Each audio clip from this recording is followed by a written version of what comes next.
when they repeat themselves, it's front of mind. It's a strong message over the course of that week. You know it in the meeting rooms, their own meetings, practice field. And that's just continued to resonate with me now for 3 days, Salk. We have got to call the game for the quarterback.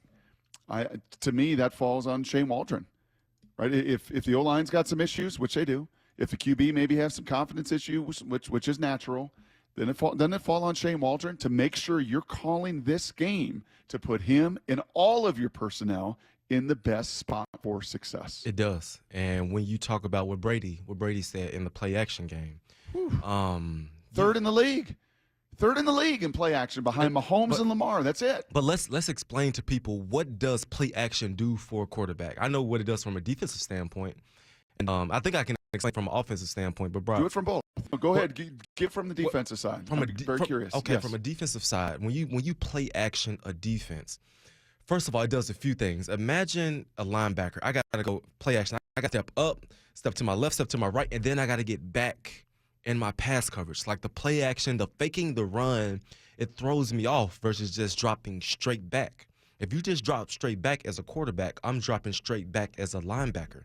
If you fake to your left as a quarterback, I'm going to the left as a linebacker, then trying to get back to cover 4-4, 4-3 wide receiver. That's what it does on the defensive standpoint. Does it change safeties as well, or is it really more linebackers that are affected by that? It's linebackers and safeties. Yeah, it's both of them. If you're coming down, especially if safety's in the box, you're moving as well. You know who else affects? Defensive line.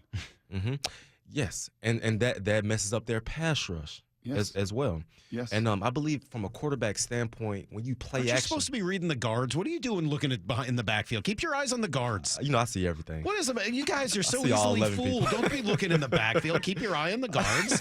And if they don't fire out, it's a pass. How hard is this? That sounds easy. It sounds very easy. That's what Salk was as a basketball coach, KJ. Just watch the waistband. What are you looking at? Don't look at all the action behind all the funny stuff the quarterback's doing, trickeration. Just watch the guards. They'll lead you to the ball. Exactly. Well, what it does for a quarterback is, Brock, when you talk about play action, it's the rhythm. Yes. You get your quarterback in a rhythm when he's back there. He's play action, he's moving, and he is able to see better versus just dropping straight back. And when we talk about the defensive pass rush, they can just pin their ears back when they need just dropping straight back. It simplifies the game. It was interesting. It was one of the coaches last week that had a good saying, you slow down to play fast. And I was like, ooh, I like that. Slow down to play fast. So when KJ's playing linebacker, you don't have a million things going through your head. I'm not trying to do I'm slowing down to my assignment, my alignment, my assignment, and then when that ball snapped, I can play fast. You slow down the clutter. When I am sitting there, as Gino was many times against Baltimore, and I've got to try to figure out this disguise. I got to figure out these pressures. I got to figure out protections. I got to figure out defense. I got to figure out alignment, assignment of the safeties. I got to figure all this clutter is going through my mind, and guess what it starts to do? It starts to affect you and impact you and paralyze you versus, hey, man, I'm going to make this fake. We're faking 37 stretch. I'm going to boot out. It's 1-2, right? And I'm going to throw to the flat. I got the over up. Boom. I'm just reacting. I'm playing. I'm playing faster because things and all that clutter has slowed down in my mind, simplifying it. Question for you, Brock. Identity. Our identity on offense. I can describe our identity on defense to the T. We're aggressive. We're going to blitz Jamal. We're going to blitz Devin Witherspoon. They're going to play fast. They're going to play physical. Bobby and Jordan are going to be right there. I pretty much can figure out our identity on defense. But our identity on offense. Help me explain what our identity on offense is. Mixed bag. It's a mixed bag of tools. I got 3 tight ends. But, certain matchups, certain teams, maybe I don't love it as much, but I have that in my pocket.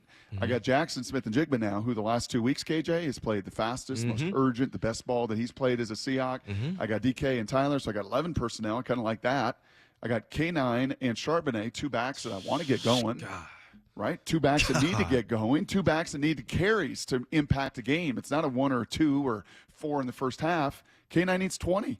Charbonnet could get 15. Like that to me, if you're asking me what should it be, to me it should be Shane Waldron should be geared towards getting those two guys Well, if that's the case, 30 then carries and play action off of if all that's of the that. case, then I don't know if it was injury or if it was a coach's decision. But if that's the case, Anthony Bradford's got to be starting at guard. Yeah, Right? I mean, if you're telling me that is what you, I don't know whether he's the best guard on the team. I'm not telling you that, but I think he's the best run blocking guard on the team right now. So if that's the case, and that's where you want to start the identity, build for it. Figure out who's better at blocking for run blocking, whether it's Peters or Forsythe right now, and go with him and give me your best starting 5 on the offensive line for moving forward with the running game. And I promise you, if that becomes our philosophy, that 1-2 punch, that 30 carries a game, I promise you, we will see those down the field passes to DK, those down the field passes to Tyler. I swear to you, The explosives that Pete God, wants. it will open up so much more.